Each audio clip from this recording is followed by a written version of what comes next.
रसोई में खाना पकाना हमें रोज का एक बहुत ही सामान्य काम लगता है ना?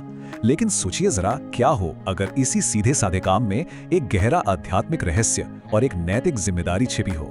आज हम एक ऐसे ही प्राचीन हिंदू अनुष्ठान पर बात करेंगे जो हमारे रोजमर्रा के भोजन से सीधे सीधे जुड़ा है। तो चलिए सीधे एक चौंकाने वाले सवाल से ही शुरुआत करते हैं। क्या खाना पकाने जैसा रोज का काम भी एक पाप हो सकता है? सुनने में ये थोड़ा अजीब लगेगा, पर यही सवाल उस अनुष्ठान के बिल्कुल केंद्र में है जिसे हम आज समझने वाले हैं। देखिए, पारंपरिक मान्यताओं के हिसाब से रसोई में रोज कई काम होते हैं, जैसे अनाज पीसना, सब्जियां काटना, चूल्हा जलाना, पानी भरना और हाँ, झाड़ू लगाना।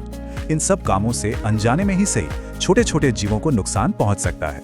और अहिंसा के सिद्धांत के तहत इसी अनजाने में हुई हिंसा को पंचसूना दोष यानी कि 5 तरह का पाप कहा गया है। तो फिर सवाल ये उठता है कि इस अनजाने में हुए पाप से बचने का, इस कर्म के बोझ को कम करने का क्या कोई उपाय है? जी हाँ, इसका समाधान एक बहुत ही जरूरी दैनिक कर्तव्य में छिपा है, जो खास तौर पर इसी दोष को दूर करने के लिए बनाया गया है। और इस समाधान का नाम है बलि वैश्वदेव यज्ञ। इसे भूत यज्ञ भी कहा जाता है।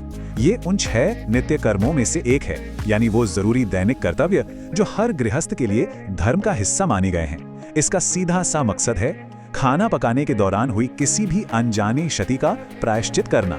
तो ये सिर्फ एक रस्म नहीं है, बल्कि शुद्धि और सजगता की एक क्रिया है। और हाँ, ये कोई छोटा मोटा काम नहीं है। जैसा कि हमारे ग्रंथ बताते हैं, बलि वैश्वदेव को उतना ही जरूरी माना गया है जितना कि रोज नहाना या संध्या बंदन करना। मतलब ये कोई वैकल्पिक अनुष्ठान नहीं, बल्कि रोजमर्रा की जिंदगी का एक बहुत जरूरी और अनिवार्य हिस्सा है। तो ठीक है, अब सवाल यह है कि इस यज्ञ में अग्नि को क्या अर्पित किया जाता है। इसके लिए एक खास तरह का पवित्र भोजन तैयार होता है, जिसे हविष्यान्न कहते हैं। तो ये जो पवित्र भोजन है, हविष्यान्न, इसमें घी, कच्चे चावल, तिल, मूंग और जौ जैसी सात्विक सामग्री होती है। इन सभी को दूध या दही के साथ मिलाकर आहुति के लिए तैयार कर लिया जाता है। लेकिन हाँ, कुछ चीजें ऐसी भी हैं जिनका इस्तेमाल इस आहुति में बिल्कुल नहीं होता, जैसे कि पका हुआ भोजन, खासकर अगर उसमें नमक हो। साथ ही तेल, चना, मसूर और उड़द जैसे कुछ अनाज भी इसमें वर्जित माने गए हैं।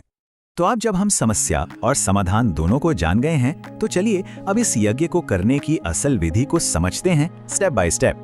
देखिए, तैयारी काफी सीधी है। ये यज्ञ उसी आग पर होता है जिस पर खाना पका हो। करने वाले को पूर्व की ओर मुंह करके कुशासन पर बैठना होता है। फिर आचमन यानी जल से शुद्धि और प्राणायाम यानी श्वास नियंत्रण के बाद हाथ में जल लेकर इस यज्ञ को करने का संकल्प लिया जाता है। अब आता है इस अनुष्ठान का सबसे मुख्य हिस्सा।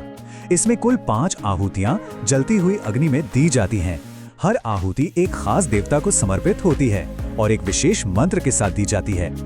ये हैं वो 5 मुख्य आहुतियां। स्वाहा कहते हुए हविष्यान्न का एक छोटा सा हिस्सा अग्नि में अर्पित किया जाता है।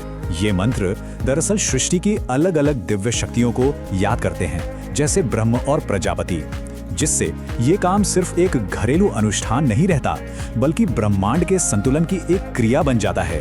अब जैसा हर गहरे अनुष्ठान के साथ होता है, इसके भी कुछ खास नियम हैं और कुछ खास हालात के लिए विकल्प भी दिए गए हैं। तो चलिए जरा उन्हें भी जान लेते हैं। आमतौर पे तो ये जिम्मेदारी परिवार के मुखिया की होती है, पर अगर घर में बेटे या भाई अलग अलग रसोई में खाना बनाते हैं तो उन्हें भी इसे अलग से करना होता है।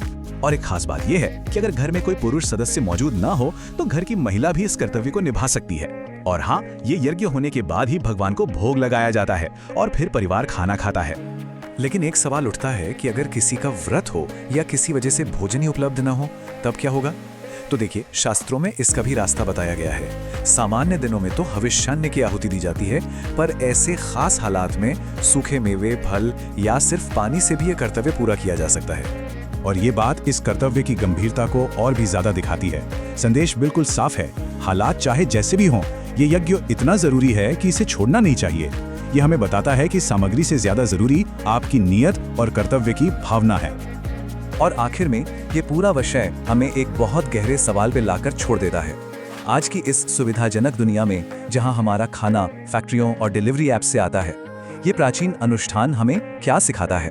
हमारे रोजमर्रा के जीवन की जो छिपी हुई कीमतें हैं, चाहे वो पर्यावरण से जुड़ी हों या नैतिकता से, उन्हें पहचानने का आज के जमाने में क्या